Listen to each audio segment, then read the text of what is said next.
sa inyo. So pinabagong araw, panibagong luto naman yung ating kukontent ngayon. Siyempre, so guys, madilim na yung araw ngayon kasi gabi na yung natin shooting kasi galing ko trabaho, no. So gagawa naman tayo ng content kahit simple lang. Pero titingnan natin kung ano ang simple or masarap. Titikman na natin yan kapag matapos na pagluto natin. So ano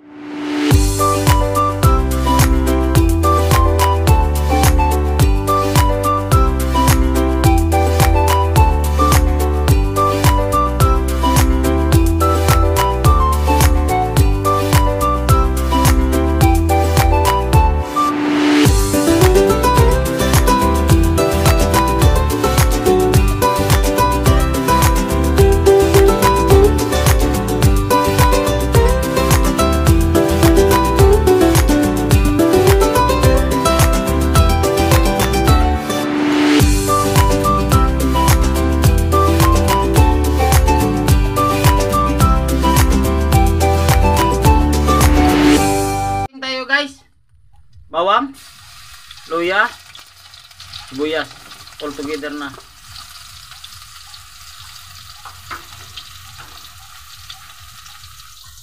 Sili.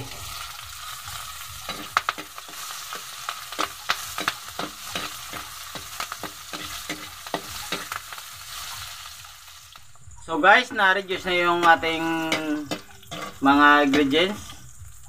Sibuyas, bawang, luya, saka yung ating sili. Lalagay natin yung ating manok. Marami yan guys. Ayan.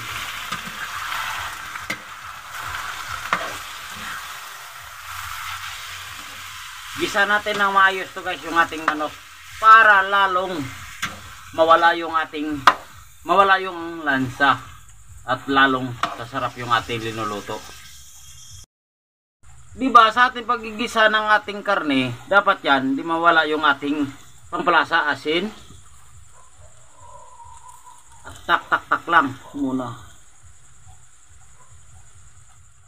So guys, nagisa natin na yan. Lagay natin yung ating suka. Tama lang. Yung ating tuyo. Nakakaiba naman yung lasa ng ating asin at saka tuyo, di ba? At yung ating oyster sauce.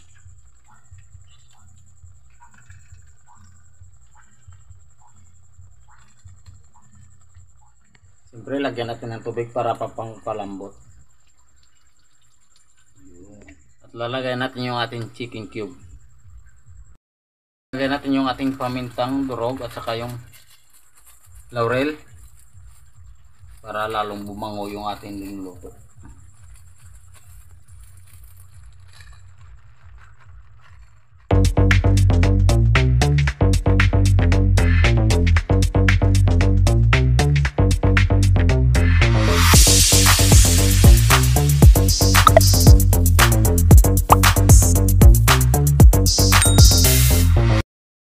So balikan natin niluto guys.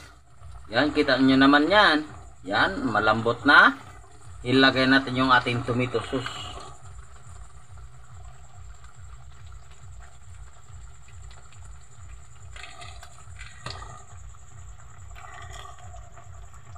Nalagyan ko yung ating tinidor. Hanggang sa malapot yung ating ninuluto guys. Alright, okay na to yung ating linuluto.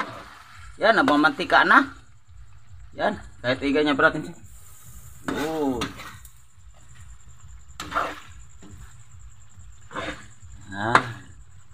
Siyempre, titikman natin yung ating sabaw. Yung sarsa niya, oh. Yan, lupot lang. So, luto na yung atin. Sinasahan manok. Simpleng luto lang yan. Mga probinsyang luto lang to. So, bago natin lantakin yung guys, salamat natin. Lord, maraming salamat po sa pagkain na binigay mo yun sa amin at kabayan mo rin po kami ni Mrs. at sa likod ng kamera at lahat po at ang mga anak ko at mga anak rin ng mga viewers at mga subscriber at lalo na ngayon malapit na yung pasukan, dapat din na gabayan mo rin mga kabataan sa lahat-lahat ng nag-aaral sa lahat at na mga eskwelahan kung saan man sulok ng mundo. So, at bigyan rin sila ng makain sa araw at umuwi nila at ipalayo sila sa kung ano mang sakuna. Lord, maraming salamat. Ayan lang po. Amen. Kain na. Grabe, katagatak naman yung pawis ko. Alam ko naman guys, masarap yung luto ko eh. Basta sa Jari Vlog, try nyo guys na sumabay rin kayo sa akin. Po, sabay po kayo. So, una sa lahat, mo yung luto ng ano para may atswiti oil guys oh. Yan. Walang atswiti oil yan guys. Parang linuto ko to sa atswiti oil. Dahil yan sa tomato sauce. Yun. Kuha mo. Kuha, ang galing talaga yung asawa ko. Nakita mo naman. Natulog. So ano pa hinihintay guys? Kain po tayo. Kain pa tayo.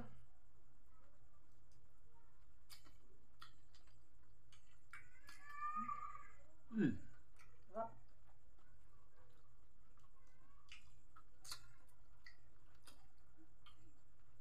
Lasang manok. Masarap po.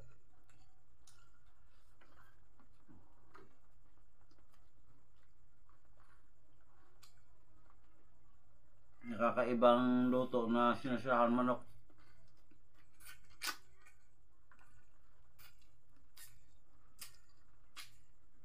Ano? Ano masabi mo?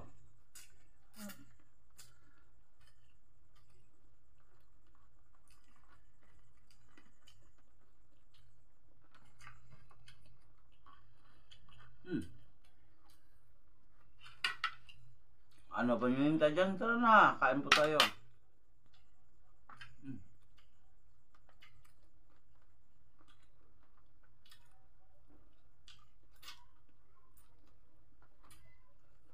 Nung yung nag-comment dyan na gusto ko sasama yung mga anak ko, huwag kayong mag-alala guys.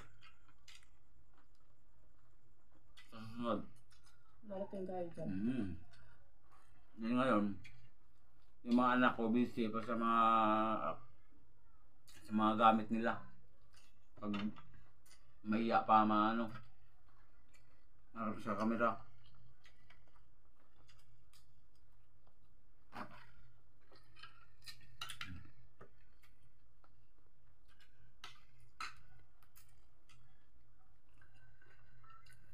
So shoutout pala sa bagong subscriber ko from Giano. Shoutout po. Hindi na pakilala kung sino yun eh, hindi ko makita. So shoutout pala Barangay Gisa, mga subscriber ko. Shoutout dyan. Kay Migo Maoy, palayo na yan guys. Kung sa Tagalog, wala. Wala. Maoy sa Bisaya. Ayos na yun.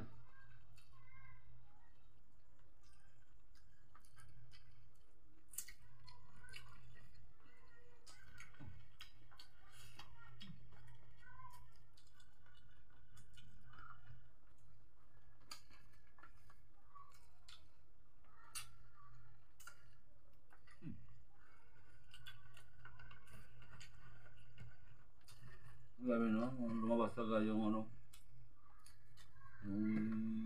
Parang adobo siya guys. Adobo sa sweet eh. Kasi yung ano niya, yung sabaw, dilaw. Parang linagyan ng sweet eh. Ay ma.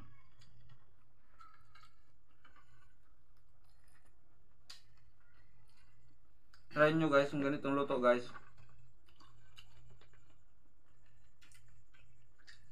Baka magsabi kayo na uulitin yung ganitong luto.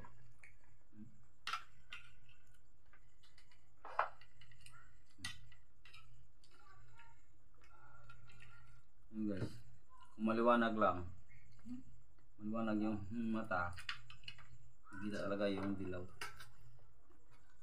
Nakapagod talaga guys. Pagkatapos nito guys, pag mukbang namin ni Mrs. Tsak, diretso na to sa tulugan. Tulog na ako. Ayun. Siyempre.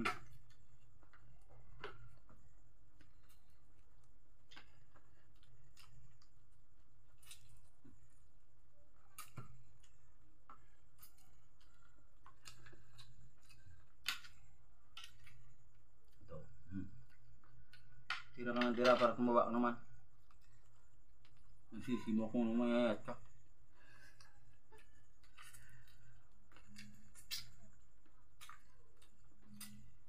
Nasa pag-alaga daw kasi yan ng asawa. Hindi lang yun. Kasi mayroon yung pinapadidi. Hmm. Mataba ako nung nagbubuntis. Kapag anak ko daw, kapag anak ko, and dumididi sa akin yun. Totoo Sa yan. kanya napupunta yung kinakain ko. Kaya aramihan mo yung pagkain mo. Yung kinakain mo. Fully breastfeed kasi ako.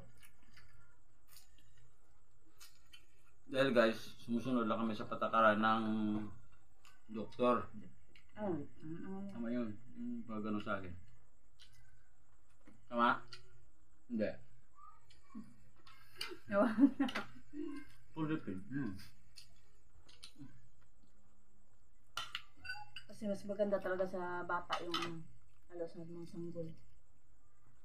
Breastfeed ng isang ina. Ito sa sustansya. Sabi ng doktor, 6 months. As 3 or 4, 5, 6 months. Dapat sana na dumididi. Huwag pandiin ng gatas. Para malusog yung bata. Kaso naman, yung nanay, yayat.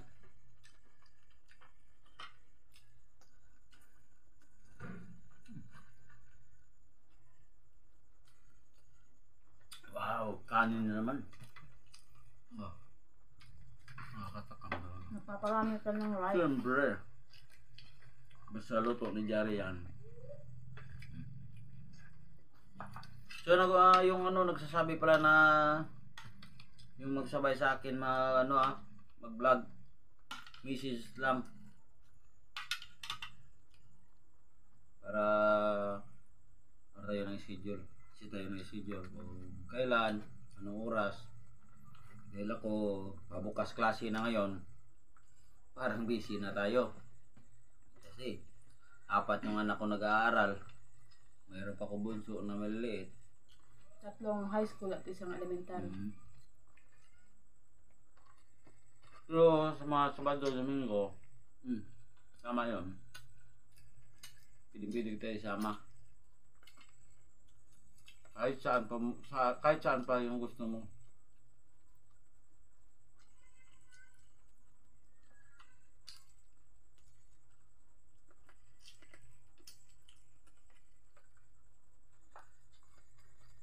Yan.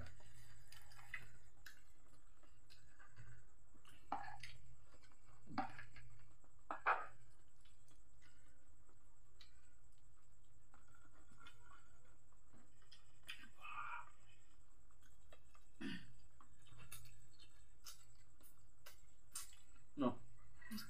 Napapasarap ang subo. Hindi na tuloy na kapag Siyempre, salita.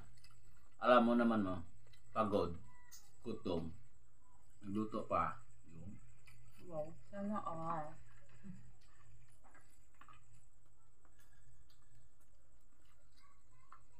para yan sa ating mga subscriber at sa mga viewers natin.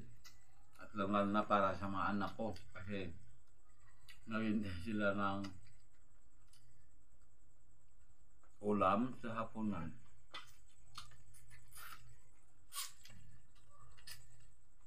So guys, marami naman yung luto ko.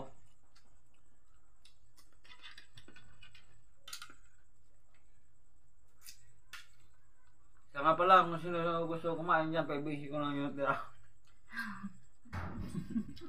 Mahal pa yung UBC sa ulam mo. Para matikman nyo yung luto ni Jerry Blanc. Pagdating doon, panis na yun. Hindi yun. Matik yun. Ang ilalagay mo sa ano? Sa hotbox. Ah, Yung LBC, pag yung ngayon, mga 15 minutes, ano yun na!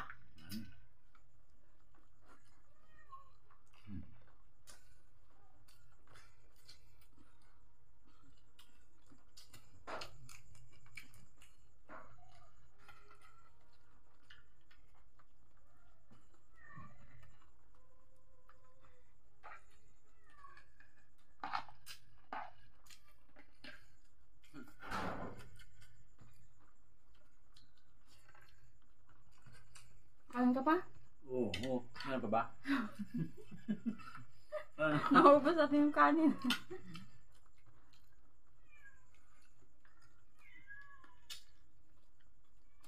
Ulam na lang, tirahin ko.